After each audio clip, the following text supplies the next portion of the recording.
Good evening, everyone. Can you all hear me out there? All good? Great. Well, I'm happy to be here. My name is Musho. I am a student teacher with the Village Zendo, and I live in Catskill, New York, where I teach and manage the Catskill Zen Circle. If you're ever up this way, look us up and come and sit with our lovely group right on Main Street in Catskill. Hello to any newcomers. I don't know everyone in this group. I'm looking at my screen. I see a lot of nice faces. If I don't know you, welcome, and welcome to my talk tonight. And hello to random people on YouTube. You know, we post these talks and we have no idea who's going to be watching them. And if you stumbled onto my talk, welcome. And I hope it's helpful for you, whoever you are.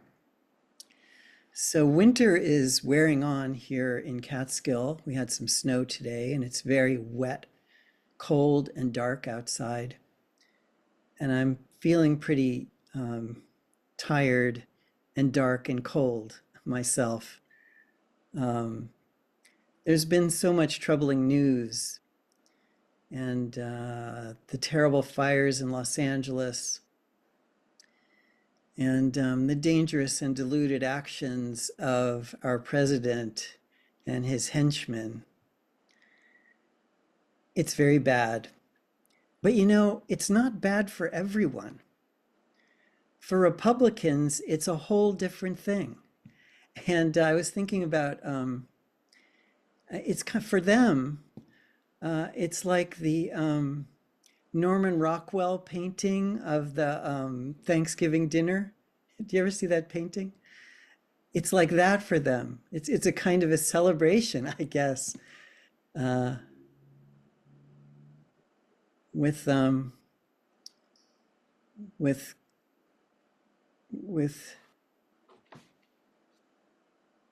congratulations all around, I think. I don't know.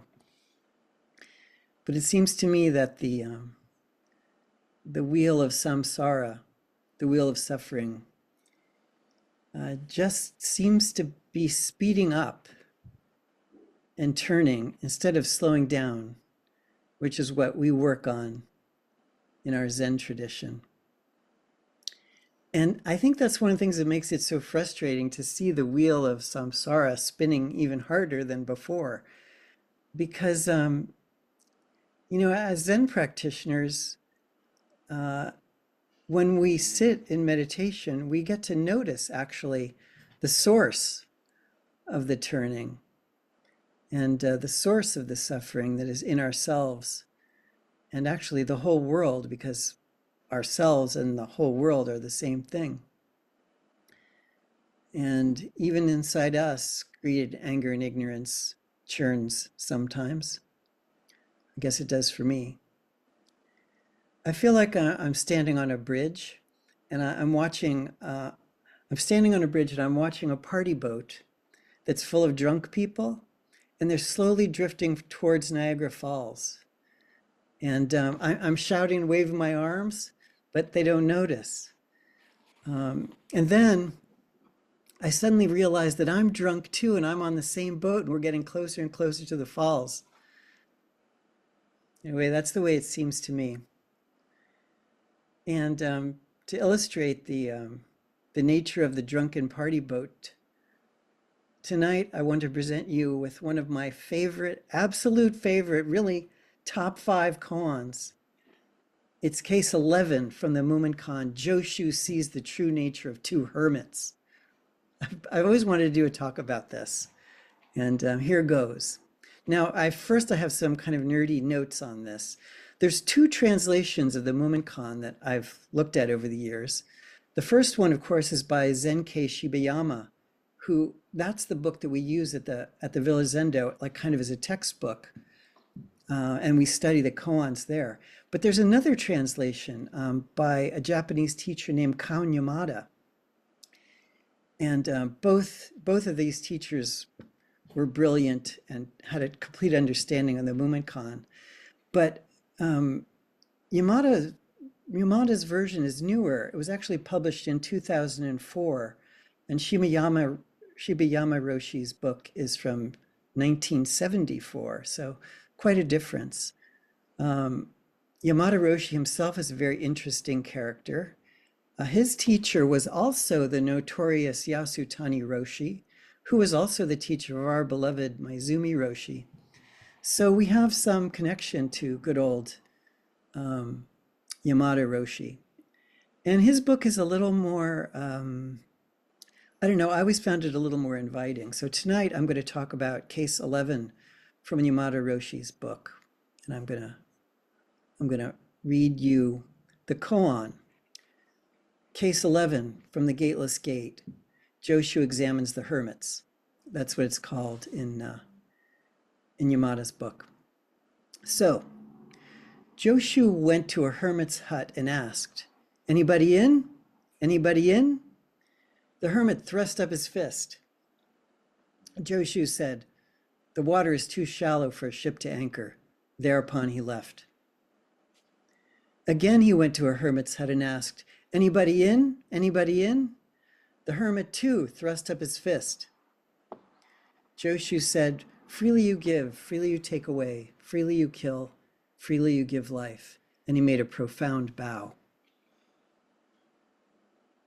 That's the koan. So what is happening in this weird story is that the great Zen master Joshu was going on his rounds in the countryside, checking in on the well-being of monks who were living in hermitages. In Yamada Roshi's comments, there's a little paragraph that describes this situation, I think, well. He says, "The hermits referred to here were Zen monks in ancient China who, having experienced the highest stage of enlightenment, settled down in a small hermitage in the mountains or in a grove to continue and practice Zen themselves. This was not uncommon at the time of Joshu, who visited two such practitioners and tried to examine them to fathom the depth of their Zen realization. It was also an occasion for him to polish his own realization." So pretty interesting, right? So they're like senior students, right? And they're in huts, doing their their highly enlightened practice on their own. So Joshu goes to two of these hermit huts, and he says to the first one, "Anybody in?" And for these monks, this was actually a Zen question. They knew that, and they knew he was coming because they knew this question was coming from the most clever and famous teacher in the land. And he was basically asking, "Are you awake? Are you alive? Have you ended your delusion? What is your highest understanding? Where is your true nature? Hello?" Like that. That's the kind of question this Joshu was asking. But both of these monks were prepared for this question, and they both answer in an identical way with a raised fist. I really love the raised fist answer because there's a lot of energy in a raised fist. I was thinking it's a gesture of strength and confidence and defiance, really, when you think about it through history, that raised fist, a symbol of defiance. And what a perfect Zen answer to such a strong and defiant question. I think they knew what they were doing. I was imagining the spirit of this like a Metallica concert in the mid-1990s, and James Hetfield is on the stage in an arena, and it's filled with crazed fans, and he shouts, "Anybody in?"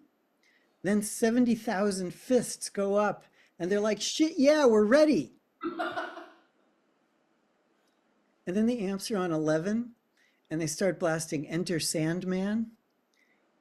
And that's the spirit of this fist in the air, I think. I also wrote a note here. Enter Sandman, kind of Metallica's hit. It, the lyrics are, sleep with one eye open, gripping the pillow tight. I think that's a Zen poem in itself. So to the first hermit, Joshu says the water is too shallow for a ship to anchor. It's really a scolding, a reprimand. The teacher is saying to the student, you're completely on the wrong track and I can't even talk to you. It's really a crushing blow for someone in the position who it would be a crushing blow for someone in the position of these senior students. But to the second one, he says, freely you give and freely you take away, freely you kill, freely you give life. And this is a Zen way of saying, you've achieved all there is to achieve. I completely trust you. You're free, and I commend you for your practice. How lucky for that monk to hear that. So one monk gets the thumbs up, and the other monk gets the thumbs down. So what was wrong with the first monk, and what was right with the second? The story actually gives us no information about the conditions or backgrounds of the monks. We know nothing about them, except that they are excellent practitioners. It only says they both raised a fist to the teacher's question. Yet, Joshu tells us one was superior and one was inferior, one good and one bad. When I first read this koan and I first sat with it years ago, I thought, what was wrong with the first monk? Like, why was he reprimanded? Like, I don't like being reprimanded. Like, it could really hurt. And a reprimand like that can stay with you for years. But I do like being praised. Like, ego food is good. Like, more ego food, cookie, that kind of thing. Yeah. Why? I wondered, what I kind of came up with was that Joshu was telling us that reprimand and praise are basically the same thing. And not to have your ego messed up by either. Because like being told that you're on the wrong direction, although it hurts, it might be an opportunity to go in another direction. And praise, although it can be very sweet, it can also send you over the falls. So that was my way of sort of understanding it. But years have gone by, and I'm seeing this story in a different way. I'm going to take a drink for a second. I think this koan actually is about us. All of us right now, right here, listening to me talk on this crazy Zoom. I'm hours away, and here we are sitting and breathing and being with each other and listening. This koan is about us, right here and right now. And it's about the grasping nature of our minds, just the natural grasping nature of our minds. Because assumptions are everywhere, right? Assumptions about ourselves and assumptions about others based on very thin information, assumptions even based on opinions and even fantasies, assumptions based on words of experts and teachers and salesmen. There are people in our world now who are just called influencers, and they just freely express their assumptions. And a lot of these things might just be flat out lies. Now, I'm not saying that all experts and teachers and salesmen and influencers and opinion makers are wrong. There's a lot of good information out there to be had. And I don't think Joshu is saying that either, but he is asking us to take a look into the assumptions that we make. We're human beings, right? And we're blessed with a discerning mind That's one of the cool things about being a human being. Like, to survive, we have to know the difference between a stick on the ground and a poisonous snake. That's a very basic one. But we even have to know the difference between a poisonous snake and a non-poisonous one, right? And sometimes we need to know things that are really subtle, like the difference between two like wild mushrooms. In the case of wild mushrooms, it's really good to have an expert around when you're foraging for mushrooms. I don't think I would go out and do it unless I had somebody with me who really knew what those mushrooms were about. And that is really what our life in the relative world is all about. We need to make assumptions, and we need our capacity for judgment, and we need teachers and experts, and we need to judge what is helpful and what is harmful. But the problems start and the wheel starts turning when we make judgments based on assumptions with very little information. Joshu's story not only illustrates this, but it also makes us notice that our minds are in action. We assume something is wrong with the first monk and something is right with the second. But the koan gives us no foundation for this thinking except for Joshu's words. And in fact, the koan states that both monks were equally alive in their practice. Yet, we want to know what was wrong with the first monk and what was right with the second, because the teacher said so. And in our lives, reprimand and praise are important. The reality is, I feel that there's no reprimand or praise in this story.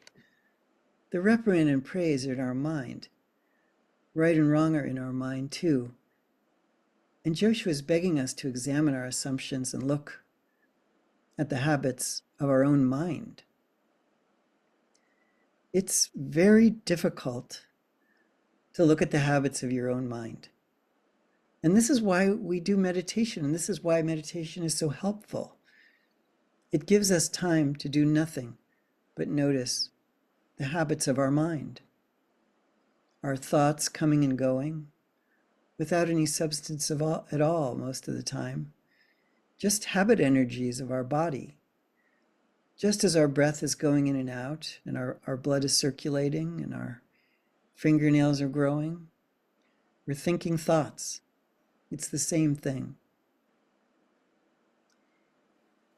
If we're lucky in our meditation, we get to see the actual light from the room that we're in. We get to actually feel the room temperature and hear the actual sounds in the actual room where we are. It's one of the great things about meditation. And we get to experience the moment right now. I mean, we often talk about experiencing the moment right now, but in meditation, you can actually do that. The distractions are taken away. And when we meditate together, it's encouraging.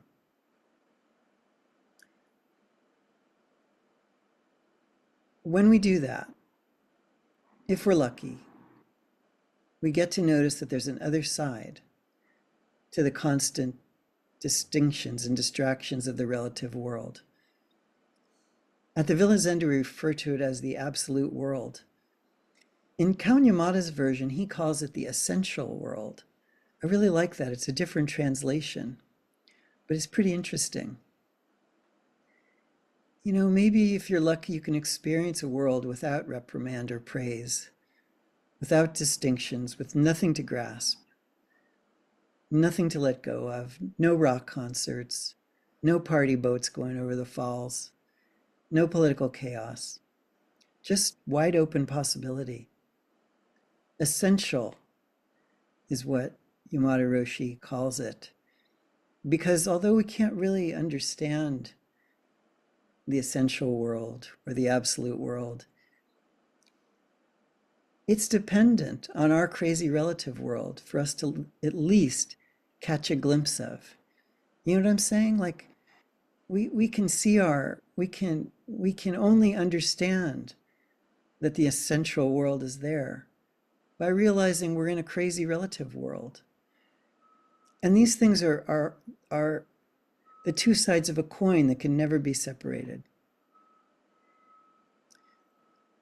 It's so easy to jump into the relative view and leave the essential non-world behind, non-dual world behind. It's easy to do that, and we do it all the time.